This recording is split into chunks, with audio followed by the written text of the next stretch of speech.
Nenek dermawan yang difitnah mencuri. Assalamualaikum warahmatullahi wabarakatuh. Halo Bunda sahabat Ainun. Semoga Bunda semuanya dalam keadaan sehat dan selalu bahagia ya. Kali ini Ainun akan membawakan cerita tentang Nenek Sarifah. Nenek Sarifah, penjual rempah keliling yang dermawan, tiba-tiba menjadi korban fitnah pencurian bawang putih di Pasar Anyar.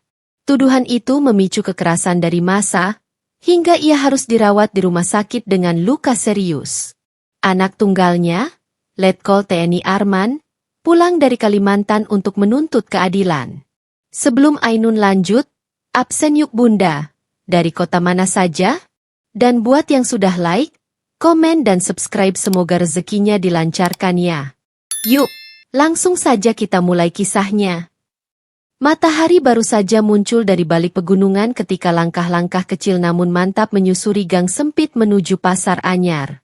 Embun masih menggantung di ujung dedaunan, dan aroma tanah basah berpadu dengan semerbak bunga melati yang tumbuh liar di pekarangan warga. Suara ayam berkokok bersahutan, menandai hari baru yang tengah dimulai. Di tengah hiruk-pikuk yang perlahan tumbuh dari kesunyian, seorang perempuan tua melangkah perlahan, menggenggam keranjang anyaman bambu yang tampak sudah puluhan tahun setia menemaninya. Di dalamnya, tersusun rapi daun salam segar, potongan lengkuas, jahe, dan beberapa siung bawang putih yang masih dibungkus jaring merah kecil. Itulah Nenek Sarifah.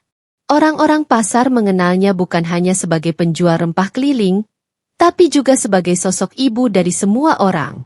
Ia tahu siapa saja yang baru menikah, siapa yang sedang sakit, bahkan siapa yang anaknya belum pulang kampung sejak Lebaran 2 tahun lalu. Ia tidak sekadar menjual, tapi juga mendengarkan. Kadang-kadang, satu ikat daun salam bisa menjadi tiket menuju nasihat kehidupan, atau satu ons lengkuas bisa membuka cerita lama tentang cinta yang gagal dan harapan yang tak kunjung padam. Wajahnya keriput, kulitnya legam dimakan matahari, namun senyumnya, senyumnya, selalu berhasil menenangkan pembeli yang sedang bad mood ataupun pedagang yang baru saja merugi. Suaranya lembut, langkahnya pelan, tapi hatinya teguh. Ia tidak pernah sekalipun menawar keberkahan dari hasil dagangannya, bahkan walau hanya laku sedikit. Yang penting halal. Nak, katanya selalu, Allah yang atur rezeki. Pagi itu, seperti biasa, Nenek Sarifah tiba di Pasar Anyar sebelum jam 6. Ia menyapa Pak Mahmud, penjaga parkir yang selalu memberinya tempat duduk dari kardus bekas. Ia menepuk-nepuk bahu Burini, pedagang sayur yang sedang menata ikat kangkung. Ia menyodorkan segenggam daun jeruk purut ke Murni, janda muda yang baru ditinggal suami karena kecelakaan kerja, sambil berkata pelan, "Buat masakan hari ini, gratis, biar anakmu tetap makan enak." Namun, ketenangan pagi yang biasa itu mendadak berubah menjadi pusaran keriuhan yang mengejutkan. Pencuri! Sebuah teriakan melengking pecah dari dekat lapak bawang. Seperti dikomando, kepala-kepala langsung menoleh. Beberapa orang mulai bangkit berdiri, dan suasana berubah cepat. Suara langkah berlari terdengar, lalu desakan, dan teriakan lagi, lebih keras. Itu, nenek itu. Dia nyolong bawang putih. Saya lihat sendiri. Semua mata kini mengarah ke satu titik. Tubuh renta dengan keranjang tua di tangannya. Nenek Sarifah berdiri terpaku, tidak paham apa yang sedang terjadi. Keranjang yang ia bawa sedikit terguncang, dan beberapa siung bawang putih menggelinding keluar, membuat situasi semakin buruk. Wajah-wajah curiga mulai mendekat. Ada yang berbisik, ada yang mengernyit, dan ada yang dengan enteng melontarkan cemooh.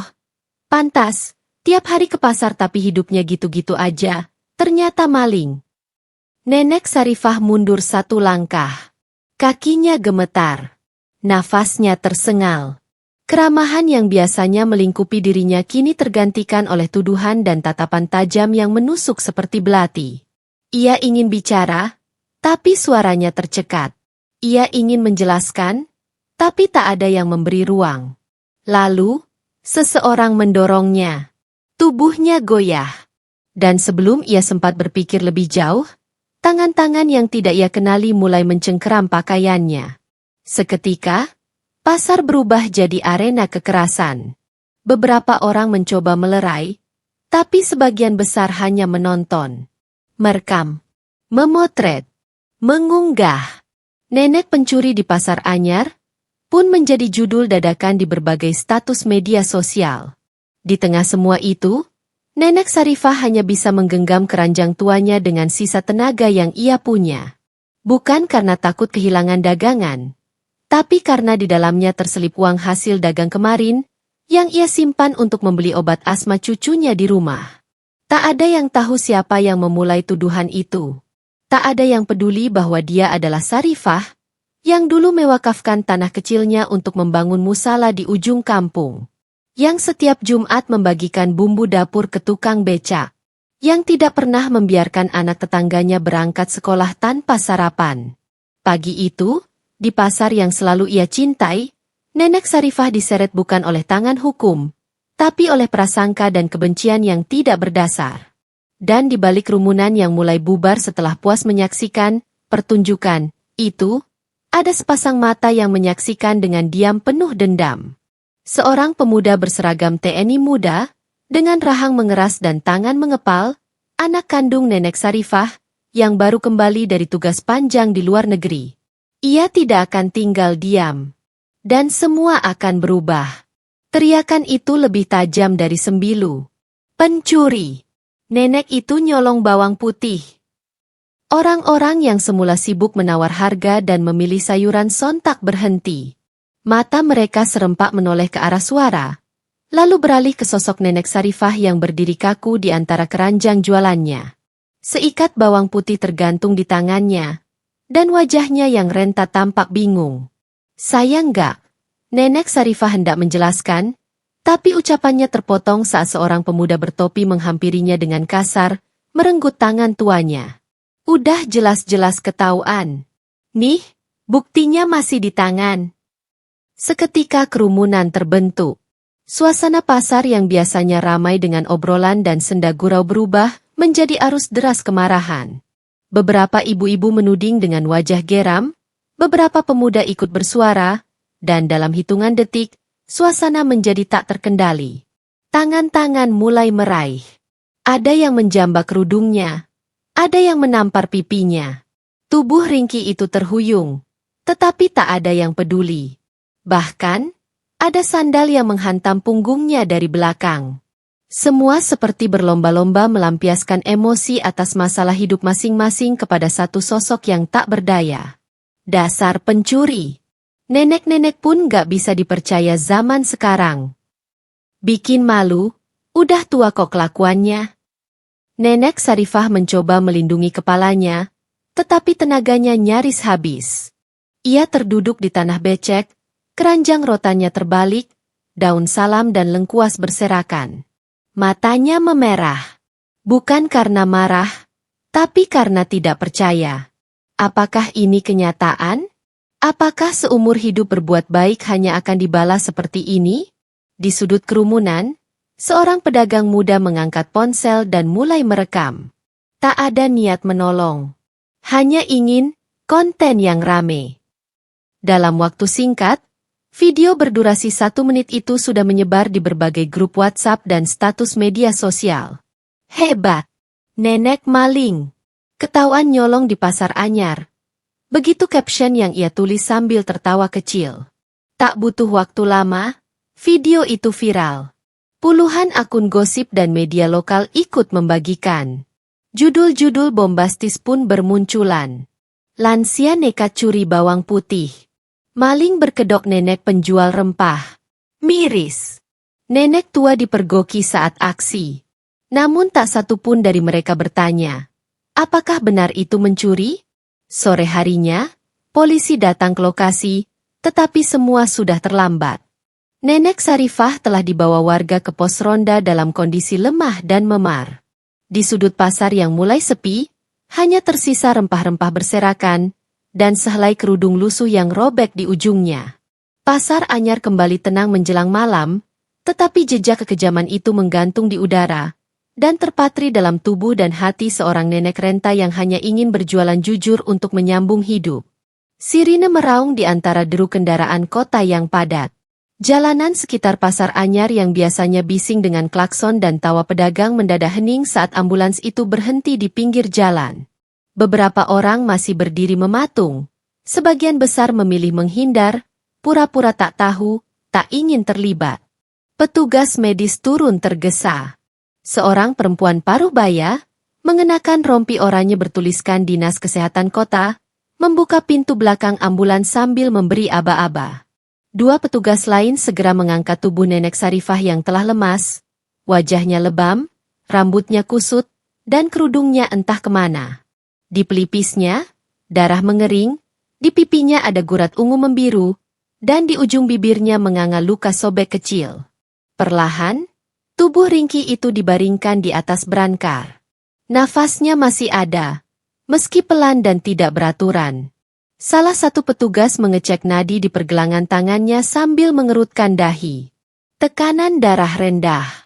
Banyak memar di bagian kepala dan punggung. Kemungkinan trauma hebat. Gumamnya. Dari kejauhan, seseorang menerobos kerumunan. Pak Mulyadi, petugas keamanan pasar yang sudah lebih dari 20 tahun berjaga di Pasar Anyar. Ia mengenali wajah itu seketika. Meskipun keriput dan luka menutupi sebagian besar wajahnya, ia tak ragu. Ya Allah, itu Bu Sarifah. Napas Pak Mulyadi tercekat. Suaranya bergetar. Petugas medis menoleh sekilas. Kenal, Pak? Pak Mulyadi mengangguk pelan. Itu ibu yang sering bantu saya waktu istri saya dirawat? Dia juga yang diam-diam suka kasih uang jajan ke anak-anak pemulung tiap Jumat pagi. Banyak yang nggak tahu, dia nggak pernah mau disebut dermawan. Wajah para pedagang yang tadinya menonton dari kejauhan mulai berubah. Beberapa mengenali nama itu.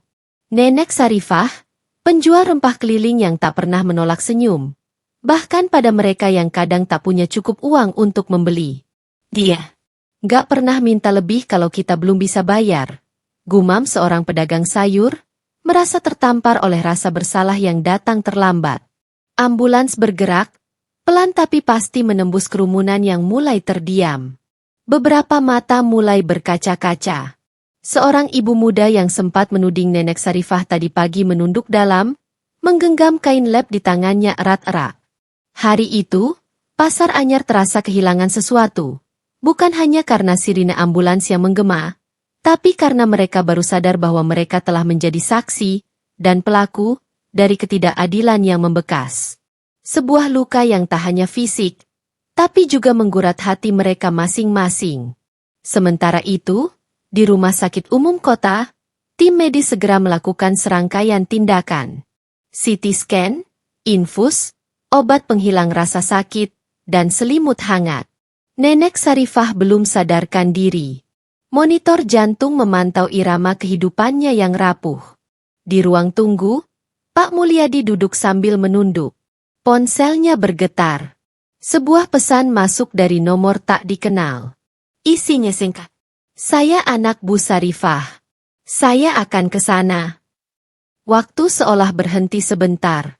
Malam itu, bukan hanya luka yang menanti untuk sembuh, tapi juga kebenaran yang mulai mengendus jalan pulangnya. Di ruang kantor Kepala Pasar Anyar, suasana mendung terasa bukan hanya karena cuaca di luar jendela, tapi juga karena kegelisahan yang perlahan menyesakkan dada. Di dinding tergantung peta tua kawasan pasar dan selembar foto hitam putih dari peresmian masjid megah di sisi timur pasar, Masjid Al-Ikhlas, yang sejak lama menjadi tempat ibadah utama warga sekitar. Pak Jatmiko, kepala pasar yang telah menjabat hampir 10 tahun, duduk termenung di balik mejanya. Wajahnya tegang, jemarinya mengetuk-ngetuk lengan kursi. Pagi tadi, video viral tentang penganiayaan seorang nenek di pasar membuatnya dipanggil oleh Dinas Perdagangan. Wajah dalam video itu, ia kenal. Tapi baru siang ini, saat seorang stafnya datang dengan berita dari rumah sakit, semuanya seperti tersambung. Pak, korban yang di video itu? Bu Sarifah. Suara Reno, staf administrasi pasar, lirih dan pelan. Pak Jatmiko menoleh cepat. Yang penjual rempah itu? Reno mengangguk. Iya, Pak. yang tiap Jumat bawa-bawa daun salam, lengkuas, dan sering ngasih ke anak-anak pemulung juga. Hening sesaat. Lalu Pak Jatmiko berdiri. Matanya mengarah ke pojok ruangan, ke rak dokumen lama. Ada satu laci di sana, berdebu, yang nyaris tak pernah dibuka. Laci itu berisi dokumen tanah dan arsip lama ketika pasar ini baru dibangun ulang puluhan tahun lalu. Dengan gerakan ragu namun pasti, ia menarik laci itu dan mulai membolak-balik berkas, hingga satu map lusuh berwarna coklat menarik perhatiannya. Akta wakaf tanah, almarhum Haji Mustofas Ibu Sarifah binti Malik. Mata Pak Jatmiko melebar. Tangan tuanya gemetar saat menarik dokumen itu dan membaca isi lembar pertamanya. Di sana tertulis jelas. Tanah seluas 800 meter persegi yang terletak di sisi timur Pasar Anyar, diwakafkan untuk keperluan pembangunan masjid dan fasilitas sosial, diserahkan secara sukarela oleh Haji Mustofa dan istrinya, Sarifah binti Malik, pada tahun 1993. Jantungnya berdegup kencang. Selama ini, yang ia tahu tanah masjid itu adalah hibah pemerintah. Ia bahkan tak pernah menyangka, nenek tua yang tiap pagi menjajakan rempah dengan keranjang rotan tua itu, adalah istri dari almarhum Haji Mustofa, salah satu nama yang tercatat dalam sejarah berdirinya masjid besar di kawasan itu. Tak membuang waktu, ia segera menuju Masjid Al-Ikhlas. Di ruang takmir, ia bertemu dengan Ustaz Naim, pengurus masjid yang sudah belasan tahun mengabdi. "Saya perlu tahu, Ustaz," kata Pak Jatmiko sambil menyerahkan salinan akta. "Apakah ini benar?" Ustaz Naim membaca dokumen itu perlahan. Saat selesai, ia mengangguk pelan. "Benar, Pak. Bahkan saya masih ingat waktu itu, almarhum Haji Mustofa dan Bu Sarifah datang langsung menyerahkan akta wakaf ini. Tapi mereka minta satu hal, tidak ingin nama mereka disebutkan di papan peresmian atau diumumkan." Pak Jatmiko tertegun. "Kenapa begitu?" "Katanya," jawab Ustaz Naim, menatap langit-langit, "kebaikan sejati adalah yang hanya diketahui oleh Tuhan." Kata-kata itu menikam hati Pak Jatmiko. Terbayang wajah Nenek Sarifah, wajah yang kini membiru karena kebencian dan fitnah. Bagaimana mungkin seseorang yang mewakafkan tanah untuk rumah ibadah, yang diam-diam membantu begitu banyak orang, kini justru dihajar tanpa belas kasihan? "Ustaz, saya ingin publik tahu siapa sebenarnya Bu Sarifah. Ini salah besar." Semua ini, suara Pak Jatmiko patah di tengah jalan. Ustaz Naim memandangnya dalam. Mungkin ini saatnya kebenaran naik ke permukaan.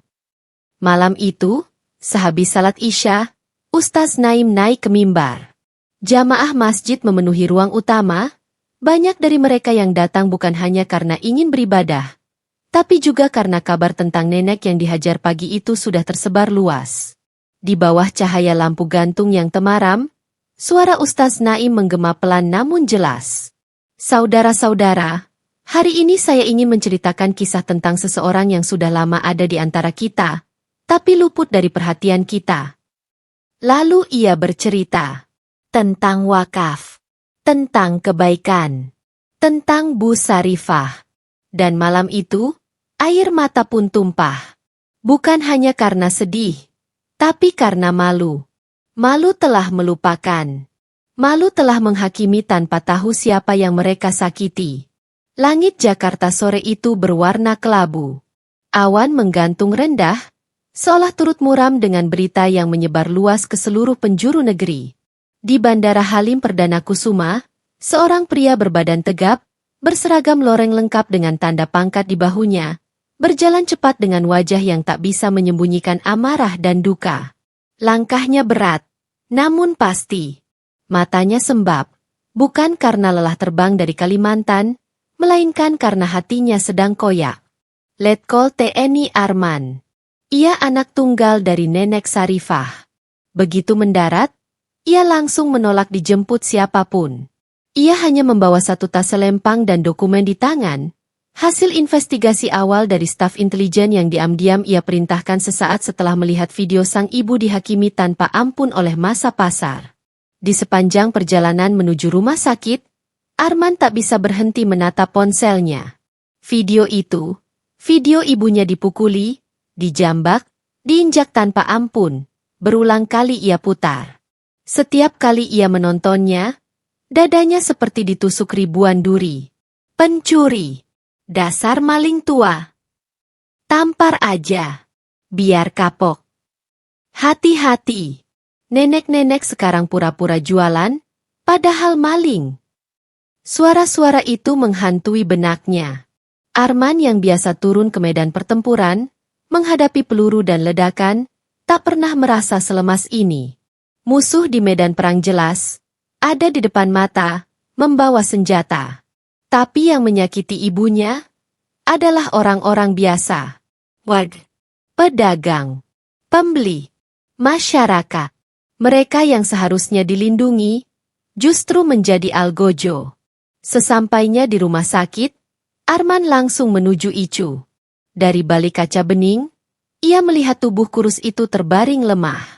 Wajahnya lebam, bibirnya pecah, lengan dan kakinya dibalut perban.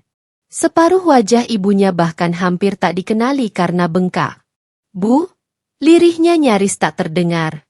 Ia menempelkan telapak tangan di kaca, dan untuk pertama kalinya sejak berpangkat Letnan II, ia menangis di tempat umum. Beberapa perawat yang mengenal Nenek Sarifah ikut menunduk. Mereka tahu siapa wanita di balik seragam militer itu. Bukan hanya anak sang nenek, tapi juga prajurit terbaik yang pernah menerima bintang Kartika Eka Paksi karena jasanya di perbatasan. Tak lama kemudian, direktur rumah sakit menghampiri. "Letkol Arman, kami turut berduka atas kejadian ini. Kondisi ibunda stabil, tapi trauma fisik dan psikisnya sangat berat. Kami sedang siapkan tim psikolog." Arman mengangguk, suaranya serak. "Terima kasih, Dok. Tapi izinkan saya urus sisi lainnya. Mereka yang melakukan ini. Saya tidak akan diam." Malam itu, Arman duduk sendiri di lorong rumah sakit. Ia mengeluarkan satu map dari tasnya. Di dalamnya, hasil penelusuran identitas beberapa orang yang terekam jelas dalam video viral. Ia sudah mengetahui siapa yang pertama kali berteriak, "Pencuri!" Seorang ibu muda, pedagang sayur. Juga beberapa pria yang terlihat memukul dan menendang ibunya. Semua sudah teridentifikasi. Bahkan nomor KTP, alamat, dan akun media sosial mereka tercatat rapi. Namun, tak serta-merta ia menginginkan balas dendam. Ia ingin keadilan. Ia ingin pembelajaran. Ia menghubungi pusat hukum TNI. Besok, ia akan menggelar konferensi pers bersama tim pengacara dan aparat setempat. Ia akan mengawal kasus ini. Ia akan tuntut para pelaku secara hukum, juga mereka yang menyebar hoaks tentang ibunya. Karena baginya, ini bukan sekadar soal harga diri seorang anak, tapi soal martabat seorang perempuan tua yang selama hidupnya memilih jalan kebaikan dalam diam. Pukul 3 dini hari, Nenek Sarifah membuka mata perlahan. Samar, ia melihat sosok lelaki tinggi duduk di sebelah ranjang, menggenggam tangannya yang lemah. "Arman," bisiknya pelan, setengah sadar. Arman tersentak, langsung mendekat dan mencium tangan ibunya. "Bu, saya di sini. Maaf, saya terlambat." Nenek Sarifah menatap mata anaknya. Mata itu tetap sama seperti dulu. Saat kecil Arman berjanji akan melindungi ibunya kalau besar nanti. Dengan suara yang nyaris tak terdengar, Sarifah berbisik, "Jangan dendam, Nak. Maafkan mereka. Mereka hanya belum kenal siapa aku." Air mata Arman jatuh di tangan ibunya. "Tapi dunia akan tahu, Bu. Dunia akan tahu siapa ibu sebenarnya." Dan malam itu, untuk pertama kalinya dalam hidupnya, seorang letkol TNI menangis tanpa suara. Bukan karena takut, bukan karena kalah, tapi karena ia melihat ibunya lebih kuat dari semua pangkat dan bintang yang pernah ia sandang. 1 minggu setelah kejadian nahas itu, suasana pasar anyar tidak lagi seperti biasa. Lapak-lapak masih berdiri, pembeli masih berdatangan, dan sayur mayur masih berpindah dari timbangan ke tas belanjaan. Tetapi ada sesuatu yang menggantung di udara. Rasa bersalah, canggung, dan perbincangan yang tak kunjung reda. Sementara itu, di dunia maya, keheningan justru pecah.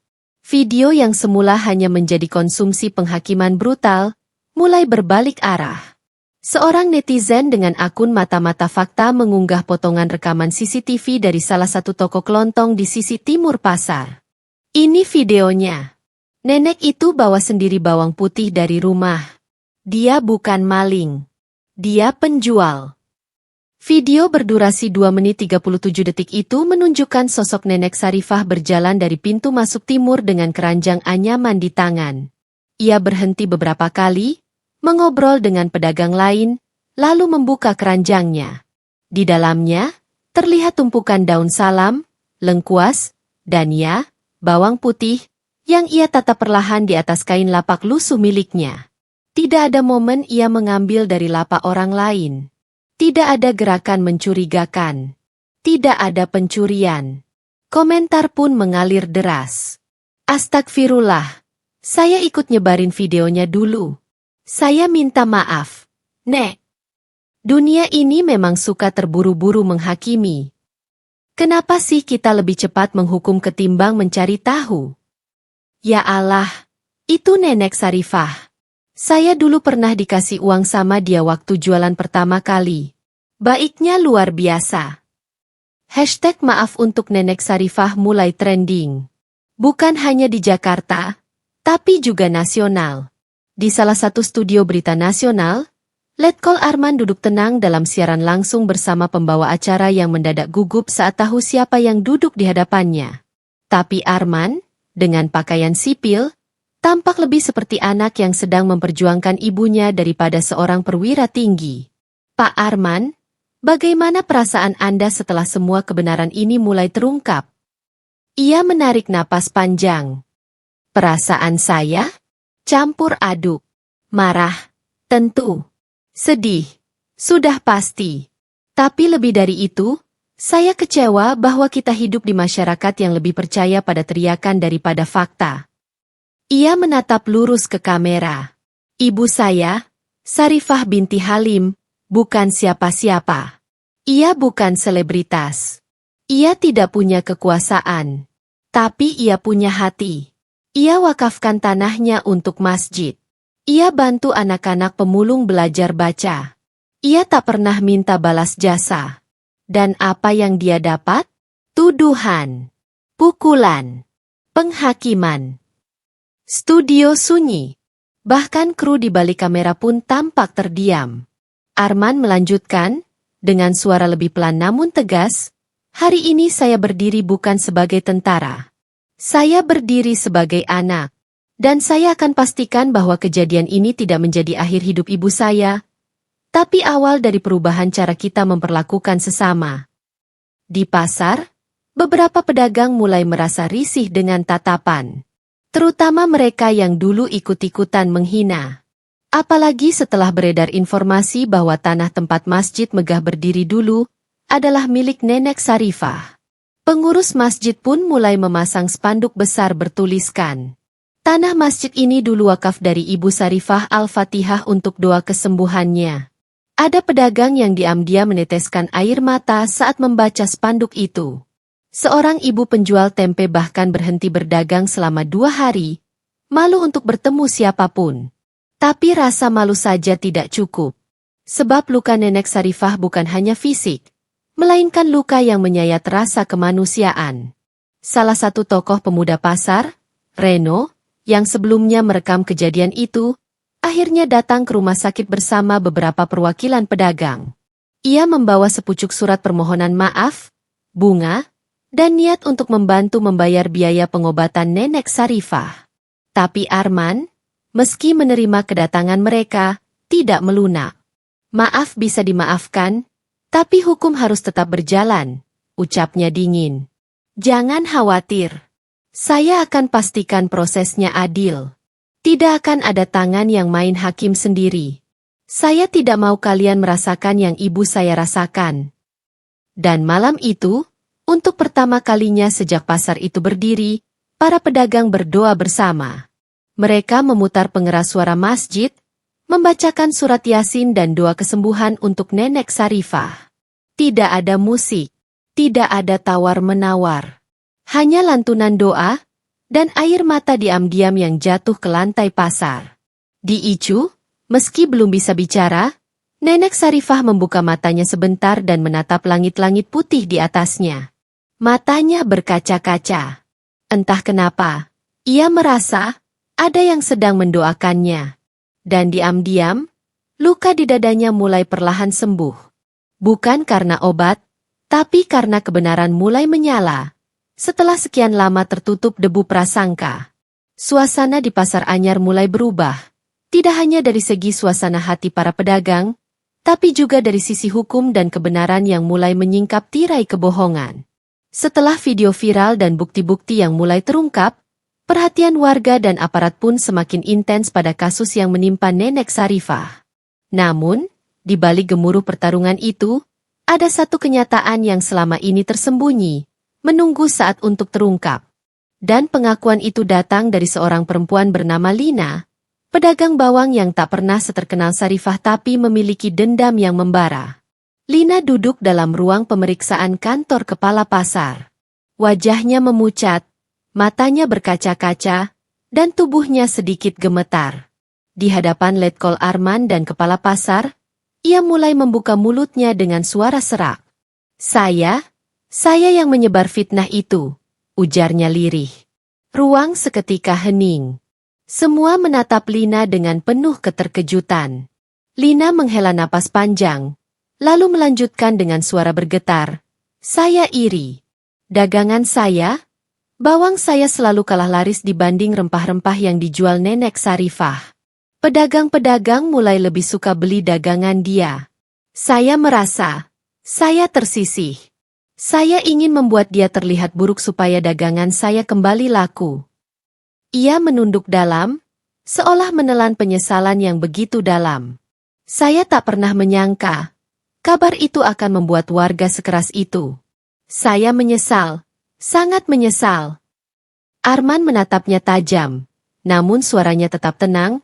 Kenapa tidak segera mengaku saat itu juga? Kenapa membiarkan ibu saya dihajar dan direndahkan? Lina menangis. Saya takut. Saya pikir warga hanya akan marah pada saya, bukan pada Ibu Sarifah. Saya terlalu lama diam karena malu dan takut. Kepala pasar yang hadir juga mengangguk pelan. Ini pelajaran berharga untuk kita semua. Jangan sampai ego dan iri hati menghancurkan kehidupan seseorang. Apalagi seseorang yang telah banyak berbuat baik seperti Nenek Sarifah. Di luar ruang pemeriksaan, berita pengakuan Lina sudah menyebar. Pedagang di pasar mulai mengeluh dan murung. Tapi ada juga yang merasa lega. Akhirnya kebenaran benar-benar mulai terkuak. Letkol Arman memutuskan mengadakan pertemuan dengan warga pasar untuk menjelaskan perkembangan kasus dan mengajak semua untuk berdamai. Ia juga menekankan pentingnya menjaga persatuan dan tidak mudah terprovokasi oleh berita tanpa fakta. Di sisi lain, Lina, meski merasa berat hati, mulai menebus kesalahannya. Ia membantu mengorganisir penggalangan dana untuk pengobatan Nenek Sarifah dan melakukan permintaan maaf terbuka di depan para pedagang. Malam itu, di rumah sakit, Arman berdiri di samping ranjang ibunya. Nenek Sarifah membuka matanya sedikit, menatap wajah putranya. Tangannya menggenggam erat tangan Arman, seolah mengirimkan pesan tak terucapkan bahwa semuanya akan baik-baik saja. Arman menunduk, menyeka air mata yang tak bisa ia tahan lagi. Maafkan aku, Bu, aku akan jaga ibu sampai pulih. Di Pasar Anyar, angin malam membawa keheningan baru. Tidak ada teriakan, tidak ada amarah. Hanya harapan bahwa esok akan lebih baik, bahwa luka yang pernah tercipta perlahan bisa sembuh, dan bahwa nama baik Nenek Sarifah bisa kembali harum, bukan hanya di pasar, tapi di hati semua orang. Setelah pengakuan Lina mengguncang Pasar Anyar, Letkol Arman duduk bersama tim hukumnya di ruang rapat sederhana di rumah sakit tempat Nenek Sarifah dirawat. Wajahnya masih memancarkan kepedihan, namun mata itu kini memancarkan tekad baja. Ini bukan hanya soal ibu saya, katanya tegas. Ini soal keadilan. Kalau kita biarkan kekerasan dan fitnah seperti ini berlalu begitu saja, siapa lagi yang akan terlindungi? Siapa lagi yang akan bicara untuk mereka yang tak berdaya? Tim hukum yang terdiri dari pengacara muda dan berpengalaman mengangguk serius, mencatat tiap kata. Mereka merancang tuntutan hukum yang bukan hanya menyasar Lina, pelaku fitnah, tapi juga para pelaku pengeroyokan yang melukai fisik Sarifah hingga kritis. Di kantor kepolisian setempat, Arman berdiri dengan sikap tegas, mengenakan seragam loreng yang sejak lama menjadi simbol pengabdian dan disiplin. Ia menyerahkan dokumen lengkap berisi bukti-bukti, rekaman CCTV, rekaman video viral, serta pengakuan Lina. Kami minta pihak kepolisian untuk menindak tegas semua yang terlibat dalam pengeroyokan dan penyebaran fitnah ini, tegas Arman. Kekerasan terhadap lansia tidak bisa dibiarkan begitu saja. Petugas kepolisian yang menerima dokumen itu terlihat serius. Pak Letkol, kami akan tindak lanjuti dengan segera. Ini kasus yang sangat serius dan menjadi perhatian banyak pihak. Arman mengangguk. Saya harap ini juga jadi peringatan bagi masyarakat agar tidak main hakim sendiri. Negara punya aturan, dan aturan itu harus ditegakkan. Sementara itu, di pengadilan, sidang perdana sudah dijadwalkan. Lina dan beberapa pelaku pengeroyokan dipanggil untuk menjalani proses hukum. Publik mengikuti perkembangan kasus ini dengan intens, tak hanya karena nama Sarifah yang mulai dikenal luas, tapi juga karena kasus ini mencerminkan ketegangan sosial yang kerap terjadi di masyarakat kecil. Dalam rapat keluarga kecil di rumah sakit, Arman menjelaskan langkah-langkah hukum yang tengah dijalani. Saya ingin proses ini berjalan adil. Lina memang salah, tapi kita harus berikan dia kesempatan untuk memperbaiki kesalahan. Namun untuk yang melakukan kekerasan, hukum harus tegas. Ibu Sarifah yang mulai sadar, meski lemah, mengangguk pelan. Matanya masih berkaca-kaca, tapi ada secercah harapan di sana. Malam harinya, Arman berdiri di balkon rumah sakit, memandang ke arah pasar yang kini mulai berbenah. Lampu-lampu pasar yang dulu redup, kini mulai menyala kembali, seolah menyambut lembaran baru. Ia menarik napas dalam, merasakan beratnya perjuangan yang masih panjang. Tugas ini belum selesai, gumamnya pelan, tapi aku tidak akan berhenti sampai ibu dan semua korban mendapatkan keadilan. Di kejauhan, suara azan maghrib berkumandang dari masjid yang berdiri megah di tanah wakaf Sarifah. Suara itu menjadi pengingat bahwa di balik kerasnya dunia, masih ada ruang untuk harapan dan doa. Di kamar rumah sakit yang remang-remang, sinar matahari pagi merayap pelan melalui tirai jendela. Nenek Sarifah terbaring di atas ranjang, tubuhnya yang dulu begitu lincah kini lemah dan rapuh, tertutup selimut putih bersih yang kontras dengan keriput di wajahnya. Namun di balik kelemahan fisiknya, semangat dan hati yang tulus masih membara. Meski peristiwa mengenaskan yang menimpanya masih membekas, Sarifah tak pernah menaruh dendam dalam hatinya. Setiap hari, ia mengangkat tangan dan memanjatkan doa, bukan untuk balas dendam, tapi agar pasar dan seluruh orang di sekitarnya kembali damai, penuh kasih dan pengertian. Ya Allah, ampuni mereka yang telah menyakitiku. Lirihnya, suara serak tapi penuh khusyuk. Berikanlah hati mereka cahaya dan kebijaksanaan. Jadikan pasar ini tempat yang aman bagi semua, seperti yang Engkau inginkan. Setiap malam, doa Sarifah tak pernah lepas dari satu permintaan sederhana namun berat bagi seorang ibu, agar putranya, Arman, tidak membiarkan amarahnya menguasai hati dan pikiran. Anakku, jangan biarkan keadilan berubah menjadi kebencian, katanya dalam hati. Air matanya menetes pelan. Aku hanya ingin semuanya berakhir damai, supaya kita semua bisa hidup dengan tenang. Letkol Arman sering datang menjenguk. Ia melihat ibunya dengan mata berkaca-kaca, menyadari betapa besar kekuatan hati perempuan yang sudah berjuang seumur hidupnya itu. Bu, katanya lirih, aku berjanji akan jaga kedamaian yang ibu inginkan. Tapi aku juga harus pastikan keadilan ditegakkan. Sarifah mengangguk lemah, menggenggam tangan putranya dengan lembut. Aku tahu, Nak. Tapi ingatlah, hukum tanpa belas kasih bisa jadi bumerang. Jangan sampai hatimu terluka dalam proses ini. Kata-kata itu menghujam ke dalam jiwa Arman. Ia menyadari, perjuangan ini bukan hanya soal menang atau kalah, tapi soal menjaga kemanusiaan di tengah badai. Di luar kamar, pasar mulai bergeliat kembali. Pedagang-pedagang yang dulu terpecah kini mulai saling menyapa, perlahan membuka lembaran baru. Mereka melihat Nenek Sarifah bukan lagi sebagai korban fitnah, tapi sebagai ibu yang selalu memberikan tanpa pamrih. Seorang anak kecil yang biasa mendapat sisa rempah dari Sarifah, kini ikut membantu ibunya membuka lapak.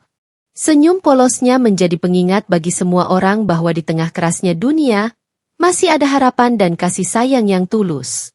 Sementara itu, di ruang tunggu rumah sakit, Arman duduk termenung. Ia tahu jalan masih panjang. Namun doa-doa ibunya menjadi cahaya kecil yang menuntunnya agar tetap kuat dan bijaksana. Tuhan, berikan aku kekuatan untuk membawa keadilan tanpa melupakan kasih. Bisiknya pelan, menatap langit-langit yang redup. Di balik selimut putih itu, Nenek Sarifah terus berjuang, bukan hanya untuk dirinya, tapi untuk sebuah pasar yang damai, sebuah keluarga yang utuh, dan sebuah komunitas yang saling menjaga. Dan doa-doa tulusnya mengalir, menjadi jembatan harapan bagi masa depan yang lebih baik. Ruangan sidang yang biasanya dingin dan kaku hari itu dipenuhi suasana yang penuh ketegangan sekaligus haru. Kursi-kursi dipenuhi oleh warga pasar, tetangga, dan awak media yang datang bukan hanya untuk mencari sensasi, tetapi juga untuk menyaksikan keadilan ditegakkan di muka umum. Di kursi terdakwa, Lina duduk dengan wajah yang memerah dan air mata yang tak henti mengalir. Ia sudah tidak bisa lagi menutupi rasa bersalahnya. Setelah segala bukti dan fakta dihadirkan oleh tim pengacara Letkol Arman, Lina akhirnya angkat bicara dengan suara terbata-bata. Saya benar-benar menyesal atas semua yang telah saya lakukan. Suaranya pecah oleh tangisan. Saya iri, saya dengki, dan saya bodoh. Saya tak pernah menyangka kalau fitnah yang saya sebar akan menyebabkan Ibu Sarifah terluka parah. Saya memohon maaf kepada Ibu Sarifah, kepada keluarga beliau, dan kepada seluruh masyarakat yang saya sakiti. Tangisan Lina menggema di ruangan. Beberapa pelaku pengeroyokan juga ikut mengangkat tangan, menyatakan penyesalan yang sama. Mereka mengaku terbawa emosi dan tekanan dari kerumunan yang tak terkendali. Di antara para penonton, ada yang meneteskan air mata. Mereka merasakan kepedihan yang dalam melihat seorang wanita tua yang tak berdosa harus mengalami perlakuan sekejam itu. Ada juga yang merasakan kelegaan, bahwa kebenaran akhirnya muncul ke permukaan. Kasus ini bukan hanya soal Ibu Sarifah, ujar seorang hakim dengan suara tegas namun lembut. Ini adalah pengingat bagi kita semua, betapa bahayanya fitnah dan kekerasan yang dilakukan tanpa alasan. Kita harus belajar untuk menghargai sesama, terutama mereka yang lemah dan rentan. Di luar gedung pengadilan, berita tentang sidang ini tersebar luas di media sosial. Video pengakuan Lina dan permintaan maafnya menjadi viral, menimbulkan diskusi hangat tentang pentingnya keadilan, belas kasih, dan pencegahan fitnah di masyarakat. Banyak netizen memberikan dukungan untuk Nenek Sarifah dan keluarganya, sekaligus mengecam keras tindakan kekerasan yang terjadi. Kasus ini menjadi contoh penting, mengingatkan semua orang bahwa dalam setiap tuduhan, harus ada bukti dan sikap bijak, bukan main hakim sendiri. Di ruang tunggu, Arman memandang ke arah pintu ruang sidang yang baru saja ditutup. Hatinya campur aduk. Lega, haru, dan juga rasa tanggung jawab yang semakin berat. Ini baru permulaan, bisiknya pada dirinya sendiri. Aku harus pastikan ibu dan semua korban mendapat perlindungan, dan agar pasar kita bisa kembali damai seperti dulu. Sementara itu, di kamar rumah sakit, Nenek Sarifah mendengar kabar lewat putranya. Meski tubuhnya masih lemah, ada senyum kecil yang muncul di bibirnya. Doanya terkabul, perlahan tapi pasti keadilan mulai terwujud. Terima kasih, ya Allah, ujarnya lirih. Semoga kedamaian segera kembali menyelimuti hati semua orang. Sidang itu menjadi momen penting, bukan hanya untuk Nenek Sarifah dan keluarganya, tapi juga bagi masyarakat luas. Sebuah pelajaran berharga tentang kebenaran, keadilan, dan kemanusiaan yang tak boleh dilupakan. Pagi itu, udara pasar terasa berbeda. Matahari baru saja menampakkan sinarnya, Namun langkah-langkah kaki sudah ramai terdengar dari segala penjuru. Kabar bahwa Nenek Sarifah akan pulang ke pasar menyebar begitu cepat, seolah angin membawa harapan dan penyesalan yang mendalam. Saat mobil ambulans tua yang mengantar Sarifah memasuki gerbang pasar, ratusan pasang mata tertuju padanya.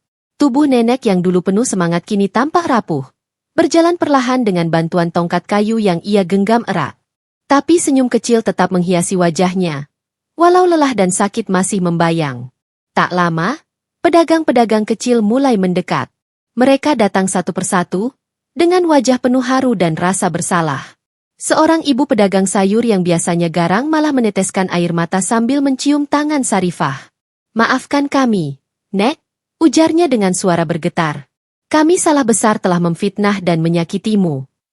Lalu datang pula anak-anak kecil yang biasa diberi rempah-rempah dan makanan oleh Sarifah. Mereka berlari kecil, memeluk kaki nenek, menangis tanpa suara. Pelukan itu terasa hangat, menghapus sejenak luka yang begitu dalam. Seorang pedagang muda yang dulu merekam video pengeroyokan menunduk malu, berulang kali meminta maaf. "Nek, saya benar-benar menyesal. Saya tak tahu ini akan jadi seperti ini," katanya pelan. Nenek Sarifah menatap wajah-wajah yang penuh penyesalan itu dengan mata basah. Namun ia tak berkata sepatah kata pun kecuali doa. "Semoga kalian semua diberi hati yang lapang dan diberkati oleh Allah," ucapnya dengan suara lemah tapi penuh kasih. Di tengah kerumunan, Letkol Arman berdiri tegak, memandang ibunya dengan rasa bangga dan lega. Ia menyaksikan sendiri bagaimana kasih dan kelembutan Sarifah mengalahkan segala kepahitan. "Ibu, kami semua di sini untukmu," katanya sambil merangkul sang ibu. Pasar pun berubah seketika menjadi tempat yang penuh kehangatan dan kebersamaan. Suara-suara yang dulu penuh amarah kini berganti menjadi lagu pengampunan dan harapan baru. Nenek Sarifah, dengan segala luka dan penderitaannya, menjadi simbol pengampunan dan kekuatan yang luar biasa. Air mata yang jatuh bukan hanya miliknya, tapi milik semua yang sadar akan pentingnya saling menghargai dan menjaga sesama. Hari itu, bukan hanya tubuh Sarifah yang pulih, tapi juga hati dan jiwa sebuah komunitas yang hampir terpecah. Pelukan dan air mata itu menjadi awal dari babak baru, babak penuh cinta, pengertian, dan persatuan. Pagi itu, matahari menyinari dengan hangat saat warga Pasar Anyar berkumpul di pojok masjid, tempat sebuah tugu kecil baru saja diresmikan. Tugu itu sederhana, namun maknanya sangat dalam. Terukir dengan huruf emas yang rapi. Tanah ini diwakafkan oleh Ibu Sarifah, pejuang kehidupan dan pemaaf sejati. Sejenak, semua yang hadir terdiam. Mata mereka menyapu tulisan itu dengan penuh rasa hormat dan haru. Tugu itu bukan sekadar monumen, melainkan saksi bisu dari perjuangan seorang nenek yang tak pernah lelah memberi, memaafkan, dan mengajarkan arti kemanusiaan yang sejati. Pasar Anyar kini tak lagi sama. Suara gaduh dan perselisihan yang dulu sering terdengar, berganti dengan bisik-bisik ramah dan tawa hangat. Pedagang dan pembeli mulai saling menghargai, tak lagi menilai dari materi atau status. Mereka belajar untuk memahami bahwa setiap insan punya cerita dan perjuangan yang patut dihormati. Perubahan itu nyata, tidak hanya dari aturan pasar yang lebih tertib, tetapi juga dari sikap dan hati para warga. Mereka kini peduli terhadap sesama, terutama yang lemah dan rentan, seperti yang selama ini diajarkan oleh Ibu Sarifah. Di antara kerumunan, Letkol Arman berdiri tegap, menatap tugu itu dengan mata berkaca-kaca. "Ibu, perjuangan dan ketulusanmu telah mengubah lebih dari sekadar tanah ini," ucapnya pelan. "Engkau telah menanam benih kasih dan keadilan yang akan tumbuh subur di hati kami semua." Dari balik bayang-bayang masa lalu yang kelam, muncul cahaya baru. Cahaya yang mengingatkan kita bahwa kebenaran, walau terkadang terlambat datang, pasti akan menemukan jalannya. Bahwa kemarahan dan kebencian bisa disembuhkan dengan pengampunan dan cinta. Dan yang terpenting, bahwa setiap orang, tak peduli usia, status, atau keadaan, memiliki nilai dan martabat yang harus dijaga. Saat hari mulai meninggi, para pedagang melanjutkan aktivitas mereka dengan semangat baru. Bawang putih, lengkuas, dan daun salam masih memenuhi lapak-lapak kecil di pasar itu. Seperti dulu, ketika Ibu Sarifah masih berjalan di antara mereka, tersenyum dengan tulus. Namun kali ini, senyum itu terasa abadi, melekat dalam setiap sudut Pasar Anyar. Menjadi pengingat bahwa di balik setiap cobaan ada pelajaran berharga tentang keteguhan hati dan kebaikan yang tak pernah lekang oleh waktu.